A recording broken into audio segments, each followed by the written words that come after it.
राम राम साथियों, आप सभी का मैं स्वागत करता हूं ब्रजेश स्टडी अड्डा के ऑनलाइन प्लेटफॉर्म के इस नए वीडियो के अंदर। मेरे प्यारे साथियों, आज मैंने जो वादा किया था आप सभी से, उसकी एक नई शुरुआत करने जा। मैंने आपसे वादा किया था कि RTSE के एग्जाम के बाद मैं एक नया आगाज क्लास 9th वालों के लिए फाउंडेशन बैच मैथ के लिए लेकर आऊँगा। तो आज उसकी पहली वीडियो है, फर्स्ट वीडियो है। इसका प्यार आप सभी के साथ। आज की वीडियो बहुत ही साथियों इम्पोर्टेंट है। तो आज की वीडियो क्लास 9th के लिए होने वाली है, लेकिन अगर आप क्लास 7th में हैं, 8 में हैं, 10th में भी हैं, तो इस वीडियो को आप देख सकते हैं, जिससे कि आपके जो मैथ से कुछ डाउट हैं वो क्लियर हो पाएंगे। टॉपिक है हमारा रियल नंबर, जिसको इंग्लिश में बोलते हैं रियल नंबर, हिंदी में बोलते हैं वास्तविक संख्याएं। आज इसके बारे में हम लोग पूरी चर्चा करेंगे, पूरी सिद्धांत के साथ, मेहनत के साथ काम। तो चलिए शुरू करते हैं आज के इस वीडियो को। लेकिन अगर आप लोगों ने अभी तक वीडियो पे क्लिक किया है तो लास्ट तक वीडियो को जरूर देखिएगा, और लास्ट तक आते आते आपको बहुत कुछ सीखने को मिलेगा। अगर आप चैनल में पहली बार, चैनल को सब्सक्राइब कर लीजिए, अपने दोस्तों का शेयर कर दीजिए, और ऐसे वीडियो को देखने के लिए बेल के आइकन को जरूर प्रेस कीजिए। चलिए शुरू करते हैं। आज जो टॉपिक हमारा क्लास 9th के लिए है, चैप्टर फर्स्ट है अपना, वास्तविक संख्याएं, रियल नंबर जिसे बोलते हैं। ये पार्ट फर्स्ट है। इसके अंदर जितनी भी डिफिनीशन होने वाली है साथियों, उन सभी डिफिनीशन को मैं खत्म कर दूंगा, और उन डिफिनीशन के आधार पे जितने भी प्रश्न होने वाले हैं, प्रश्न के जो तरीके होने वाले हैं, उन सभी को मैं पार्ट 2 में करवा दूंगा। तो देखिए साथियों, आपका वास्तविक संख्या के अंतर्गत जो पहली संख्या आती है, वो मेरे प्यारे साथियों आती है प्राकृत संख्या। क्या आती है? प्राकृत संख्या। प्राकृत संख्या या प्राकृतिक संख्याएं। ध्यान से देखिएगा मेरे साथियों, प्राकृतिक संख्याओं को या प्राकृतिक संख्या को नेचुरल नंबर बोलते हैं साथियों। क्या बोलते हैं? नेचुरल नंबर बोलते हैं इंग्लिश में। अब सवाल उठता है कि प्राकृतिक संख्या किसे कहते हैं? तो याद रखिएगा साथियों, 0 से गलत हो जाएगा, 1 से अनंत तक। क्या? 1 से अनंत, 1 से अनंत, जिसे इंग्लिश में इन्फिनाइट चिन्ह होता है। 1 से अनंत तक की संख्याओं को प्राकृतिक संख्या कहते हैं। याद रखिएगा, फिर सुनिए, 1 से अनंत तक की संख्याओं को प्राकृत संख्या कहा जाता। ठीक है। अब इससे दो सवाल आपसे पूछा जा सकता है कि सबसे छोटी प्राकृतिक संख्या कौन सी है और सबसे बड़ी प्राकृतिक संख्या कौन सी है। तो ध्यान रखिए साथियों, हमने यहाँ पे आपको बताया है अनंत। मतलब अनंत का मतलब होता है जिसका अंत ना हो। अनंत का मतलब जिसका अंत ना हो, जिसका खात्मा ना हो। तो बताइए, जिसका अंत नहीं हो उसे आप कभी बता पाएंगे? मतलब सबसे बड़ी प्राकृतिक संख्या अपरिभाषित है। याद रखिएगा, सबसे बड़ी प्राकृतिक संख्या अपरिभाषित है, और सबसे छोटी प्राकृतिक संख्या 1 होती है। लिख लीजिएगा साथियों, आप लोग कॉपी पेन लेकर तब बैठिए इस वीडियो को देखने के लिए। याद रखिए, सबसे छोटी प्राकृतिक संख्या 1 होती है, सबसे बड़ी प्राकृतिक संख्या अपरिभाषित है। मतलब कि अभी तक पता नहीं लगा और न जिंदगी में कभी लग पाएगा। जब तक कि संसार है साथियों, सबसे बड़ी प्राकृतिक संख्या का पता लगाना असंभव है। तो सबसे छोटी प्राकृतिक संख्या 1 होती है, सबसे बड़ी प्राकृतिक संख्या अपरिभाषित होती है। अब प्राकृतिक संख्या के बाद जो दूसरी संख्या आपसे पूछी जाती है, वो पूछी जाती है पूर्ण संख्या। क्या पूछे थे? पूर्ण संख्याएं साथियों। ध्यान से इस वीडियो को अंत तक देखिएगा, बहुत कुछ नया सीखने को भी मिलेगा। अगर आप ऑलरेडी इन सभी चीजों को पढ़ चुके हैं साथियों, तो एक बार वीडियो को पूरा जरूर देखिएगा। आप देखिए, इसी से सीक्वेंस इससे बना हुआ है। देखिए, प्राकृतिक संख्या किसे कहते हैं? 1 से अनंत तक की संख्याओं को। और पूर्ण संख्या उसे कहते हैं 0 से अनंत तक। क्या? 0 से अनंत, 0 से अनंत। याद रखिएगा, 0 से अनंत तक की संख्याओं को पूर्ण संख्या कहते हैं। पूर्ण संख्या कहते हैं। तो यहां से भी वही दो सवाल पूछा जाएगा कि सबसे छोटी पूर्ण संख्या कौन सी है, तो 0 है। क्या है? 0 है। और सबसे बड़ी पूर्ण संख्या क्या है, तो अपरिभाषित है। क्या है? अपरिभाषित है। साथियों ध्यान से सुनिएगा मेरी बात को। मैंने क्या बताया, प्राकृत संख्या सबसे बड़ी भी अपरिभाषित है, पूर्ण संख्या भी सबसे बड़ी क्या अपरिभाषित है, और सबसे छोटी प्राकृत संख्या 1 होती है और सबसे छोटी पूर्ण संख्या 0 होती है। इस बात को ध्यान से सुनिएगा और नोट्स बना लीजिएगा साथियों। बस आगे आता है साथियों, पूर्ण संख्या के बाद आता है इंटीजर, इंग्लिश में बोलते हैं और हिंदी में बोलते हैं साथियों पूर्णांक। क्या बोलते हैं? हिंदी में बोलते हैं पूर्णांक।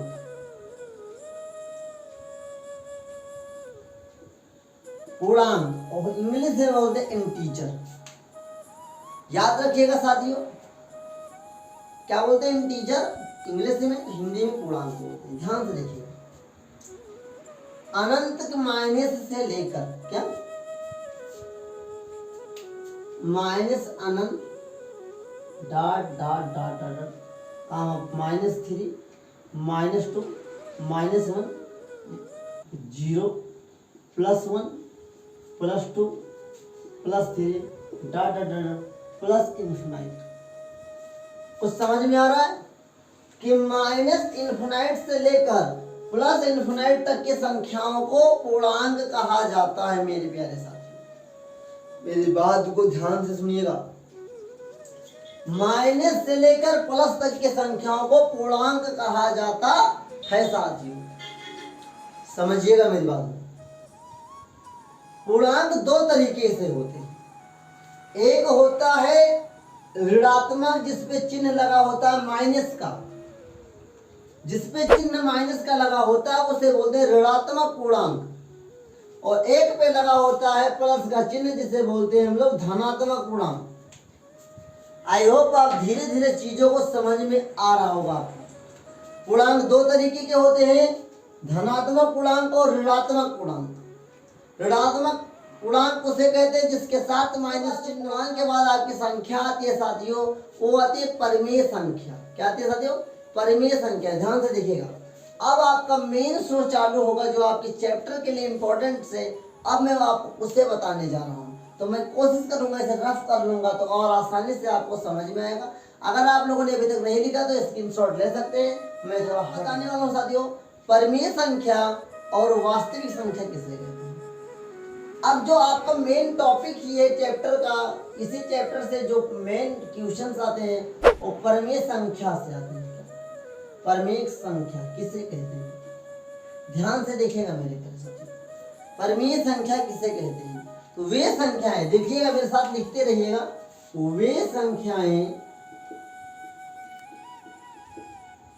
वे संख्याएं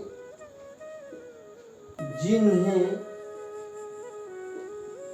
P अपान क्यू का मतलब होता है अंश और हर, डिनोमिनेटर एंड डिनोमिनेटर में लिखा जाता है। वे संख्याएं जिन्हें P अपान क्यू के रूप में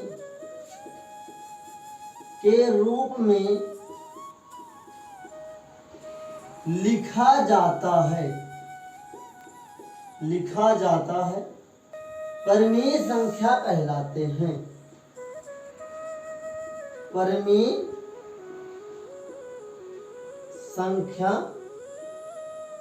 परिमेय संख्या कहलाते हैं। अब ये तो हो गए, लेकिन कामा लगाइए, लेकिन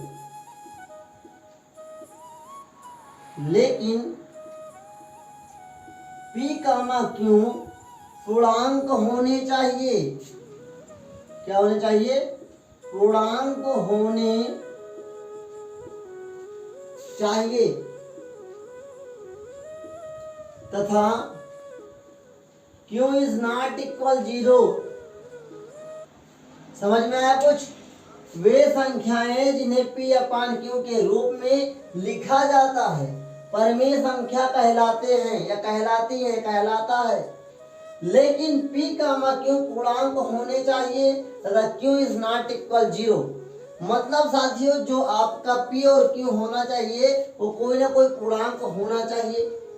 दूसरा शर्त है Q इज नॉट इक्वल का जीरो, मतलब आपका जो डिनोमिनेटर है वो जीरो नहीं हो जाना चाहिए। जैसे लाइक अगर एग्जाम्पल देना चाहें आप लोग, उदाहरण के रूप में एग्जाम्पल के तौर पे अगर आप लिखना चाहें 1/2, 3/4, 6/7, 8/9, 0/7 और 7/0। अब ध्यान से देखिएगा, अगर साथियों आपका अंश जीरो है तब तो सही है, लेकिन अगर आपका जीरो हो जाता है हर, तो एकदम बिल्कुल आंसर गलत हो जाएगा साथियों। याद रखिएगा, हमने भी डिफिनेशन क्या पढ़ के रखा है, Q is not equal zero. Q is not equal zero का मतलब होता है साथियों कि Q जीरो नहीं हो सकता है। मतलब कि साथियों हर जीरो नहीं हो सकता है। तो अगर कहीं आपसे पूछ लिया गया, कई सारे संख्याएं लिख दी गई परमीय संख्याएं, अगर किसी परमीय संख्या में किसी अंश और हर में हर जीरो है तो वो परमीय संख्या नहीं होगा। आई होप आपको परमीय संख्या किसे कहते हैं समझ में आ गया होगा। चलिए मैं इसी के अगले टर्म्स में बता देता हूं, अपरमीय संख्या किसे कहते हैं साथियों। अपरमीय संख्या, अपरमीय संख्या स्क्रीनशॉट लेते रहिएगा साथियों या लिखते रहिए। अपरमीय संख्या, अपरमीय संख्या को इंग्लिश में बोलते हैं इररेशनल नंबर, और परमीय संख्या को इंग्लिश में बोलते हैं रेशनल नंबर, और इसे बोलते हैं इररेशनल नंबर। अब साथियों बात आती है अपरमीय संख्या किसे कहते हैं। इसी का अपोजिट, जिस संख्या को P/Q के रूप में नहीं लिखा जाता है उसे अपरमीय संख्या कहते हैं। मेरी बात को सुन लीजिएगा, मैं उदाहरण आपको बता दूंगा, सुन लीजिए। वे संख्याएं जिनको P/Q के रूप में नहीं लिखा जाता है उसे अपरमीय संख्या कहते हैं। जैसे कि उदाहरण में मैं आपको बता दूं साथियों, √2, √3, √5, √6, √7, √8, √10, ऐसे तमाम संख्याएं अनंत तक आप जा सकते हैं, जो कि संख्याएं सब क्या हैं, अपरमीय संख्याएं साथियों। अब सवाल आपके मन में ये उठ सकता है कि हमने 2 लिखा, 3 लिखा, लेकिन 4 क्यों नहीं लिखा, 8 के बाद 9 क्यों नहीं लिखा। तो याद रखिए, जिन संख्याओं का स्क्वायर रूट होता है वे संख्याएं रूट में होते हुए भी परमीय संख्याएं होती हैं। जैसे कि मान लेते कि अगर आपके सामने आ गया √4, √4 का मान 2, तो बताइए 2 परमीय संख्या है कि नहीं है साथियों। अगर आ गया सवाल √9, तो √9 का मान होता 3, तो बताइए साथियों 3 एक परमीय संख्या है कि नहीं। तो कुछ ऐसी संख्याएं रूट में होते हुए भी परमीय संख्याएं होती हैं जिनका कि स्क्वायर रूट होता है। याद रखिएगा, जिनका कि वर्गमूल होता है, जिन संख्याओं का वर्गमूल होता है साथियों, उन संख्याएं रूट में होते हुए भी परमीय संख्याएं होती हैं। तो अभी आपने सीखा परमीय संख्या और अपरमीय संख्या। इसके बाद मैं आपको बताने वाला हूं वास्तविक संख्या किसे कहते हैं। तो मैं इसको रफ कर देता हूं, फिर मैं आपको आगे बताऊंगी। एक सफर है सुहाना, जिंदगी एक सफर है सुहाना। साथियों बात करते हैं वास्तविक संख्या किसे कहते हैं। वास्तविक संख्या क्या है? आपका जो चैप्टर है उसी की परिभाषा मैं आपको बताने वाला हूं कि वास्तविक संख्या किसे कहते हैं। वास्तविक संख्या, वास्तविक संख्या इंग्लिश में बोलते हैं रियल नंबर। कहते हैं वास्तव में क्या बात है, रियल में क्या बात है। तो वास्तविक संख्या का मतलब रियल नंबर के बारे में हमको बताना है। एक डेफिनेशन याद रखिएगा, वे संख्याएं जो परमीय तथा अपरमीय याद रखिएगा, परिमेय तथा अपरिमेय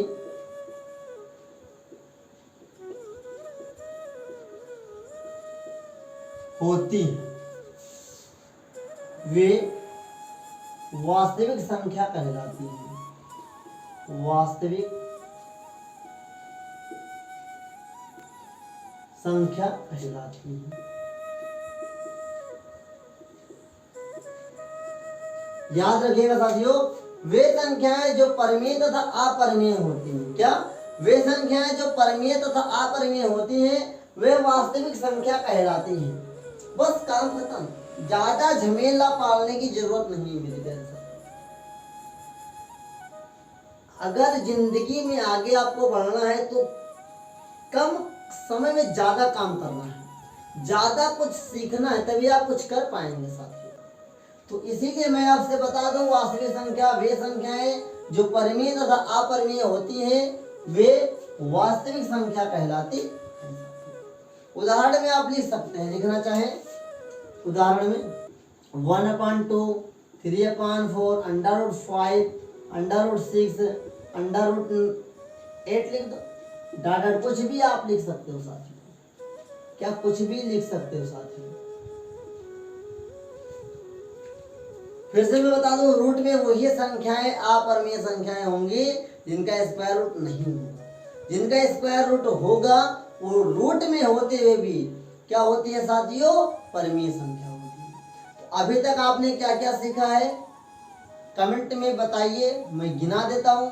प्राकृतिक संख्या, पूर्ण संख्या, फिर परिमेय संख्या, अपरिमेय संख्या, वास्तविक संख्या, कुल मिला के 5 प्रकार की संख्याओं का अध्ययन हम लोगों ने अभी तक किया है। सत्य जिंदगी में कुछ आगे करना होगा ही। आज आपको कमेंट के द्वारा करना ही चाहिए कि आपको क्या करना है, कैसे करना है। क्योंकि मेरे प्यारे साथियों, जिंदगी कुछ करे या न करे समय चला ही जाता, तो क्यों ना कुछ करके इस समय को हम जाने दें। मेरे प्यारे साथियों, इतिहास पढ़ना बहुत आसान होता है, बट इतिहास के पन्नों में अपना नाम लिखवाना बहुत ही कठिन बात है। मैथ बहुत आसान सब्जेक्ट होता है मेरे प्यारे साथियों। जिस तरह आपके घरों में एक सजाव से, जो दूध से सजाव बनाया जाता है, अग्नि पे रखने के बाद लालिमा आती है, उसमें जामन लगाया जाता है, फिर उसको जमने दिया जाता है, फिर सुबह के टाइम जब मथा जाता है तो क्या तुरंत मक्खन बाहर निकलने लगता है? जी नहीं, मथते मथते मथते मथते बहुत ही समय लग जाता है, तब जाके मक्खन कहीं निकलता है। ठीक उसी प्रकार से मेरे प्यारे साथियों मैथ होता है। मैथ में आपको अपने दिमाग को मथना होता है। जितना आप अच्छा मथेंगे उतना अच्छा मक्खन आपको निकल के आएगा, उतनी जल्दी आपका दिमाग साफ होगा। तो मेरे प्यारे साथियों, आज के लिए बस इतना ही रहने देता हूँ। नेक्स्ट वीडियो में मैं आपको एक्सरसाइज करवाना शुरू कर दूंगा। ये पार्ट फर्स्ट था, मान लो एक तरीके से इंट्रोडक्शन था इस पार्ट का। इस पार्ट में किन किन संख्याओं के बारे में हम लोग पढ़ेंगे, इसके बारे में मैंने आपको बता दिया है।